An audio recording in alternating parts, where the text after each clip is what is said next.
ബി.ജെ.പിക്ക് ഇന്ത്യയെ തീരെഴുതി കൊടുക്കാൻ ഒരു വനിതാ സംവരണ ബില്ല് ഞങ്ങൾക്ക് വേണ്ട. പട്ടിൽ പൊതിഞ്ഞ പാഷാണം എന്നാണ് ഇന്ന് പാർലമെന്റിലെ ചർച്ചയിൽ ഇ.ടി. മുഹമ്മദ് ബഷീർ ഈ ബില്ലിനെ സൂചിപ്പിച്ചത്.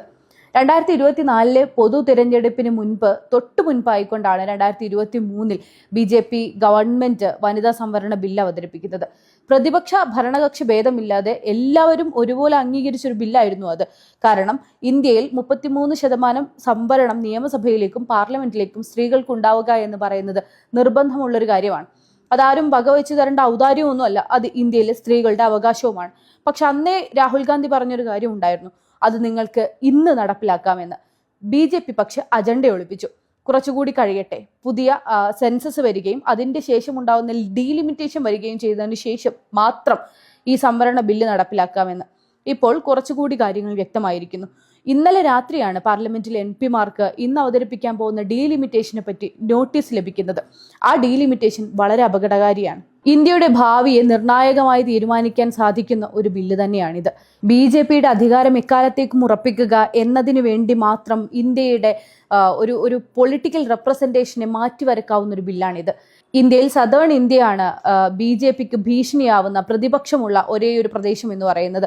അവിടെ നിന്നുള്ള സീറ്റുകളുടെ എണ്ണം ഗണ്യമായി കുറക്കുകയും പോപ്പുലേഷൻ ബേസിൽ ഹിന്ദി ബെൽറ്റിൽ നിന്ന് ബി.ജെ.പിക്ക് അനുകൂലമായ സീറ്റുകൾ ഉണ്ടാകുന്ന മധ്യപ്രദേശ്, ബീഹാർ, ഉത്തർപ്രദേശ്, രാജസ്ഥാൻ അടക്കമുള്ള സംസ്ഥാനങ്ങളിൽ നിന്ന് മാക്സിമം സീറ്റ് വർദ്ധിപ്പിക്കുകയും ചെയ്യുന്ന ടാക്ടിക്സ് ആണ് യഥാർത്ഥത്തിൽ ഈ വരാൻ പോകുന്ന പുതിയ തീരുമാനത്തിലൂടെ നടപ്പിലാവുന്നത്. പുതിയ സെൻസസ് പൂർത്തിയാക്കുകയും അതനുസരിച്ച് ജനസംഖ്യ അടിസ്ഥാനത്തിൽ മണ്ഡലങ്ങൾ രൂപീകരിക്കുകയും ചെയ്യുക എന്നതിൽ നിന്ന് മാറിക്കൊണ്ട് പഴയ 2011 സെൻസസിനെ അടിസ്ഥാനമാക്കിക്കൊണ്ട് എന്ന തീരുമാനത്തിലേക്ക് വരുമ്പം ഉത്തർപ്രദേശിലൊക്കെ ഏകദേശം 30ഓളം സീറ്റുകൾ വർദ്ധിപ്പിക്കുകയും കേരളത്തിൽ നിന്ന് 8 സീറ്റ്, തമിഴ്നാട്ടിൽ നിന്ന് 11 സീറ്റോളം കുറക്കുകയും ചെയ്യുന്ന ഒരു ടാക്ടിക്സ് ആണ് യഥാർത്ഥത്തിൽ വരാൻ പോകുന്നത്.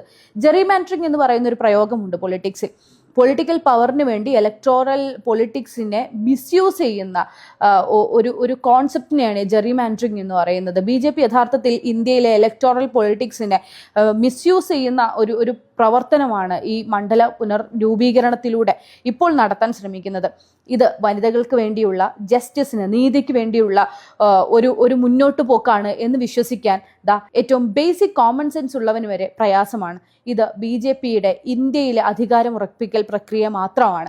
2024 തെരഞ്ഞെടുപ്പിൽ അവർക്ക് നേരിട്ട വലിയ പ്രയാസത്തെ 400 സീറ്റ് പ്രതീക്ഷിച്ചവർ 240ഓളം സീറ്റുകളിലേക്ക് ചുരുങ്ങിയ ആ വലിയ തിരിച്ചടിയെ റിക്കവർ ചെയ്യാനുള്ള, ഓവർകം ചെയ്യാനുള്ള അവരുടെ ഒരു പുതിയ പൊളിറ്റിക്കൽ തന്ത്രം, ഗെയിം മാത്രമാണ് എന്ന് ഞങ്ങൾ മനസ്സിലാക്കുന്നുണ്ട്. അതിനെ സ്ത്രീകളെ പൊളിറ്റിക്കൽ വെപ്പണായിട്ട് ഉപയോഗിക്കാൻ ഞങ്ങൾ സമ്മതിക്കുകയില്ല.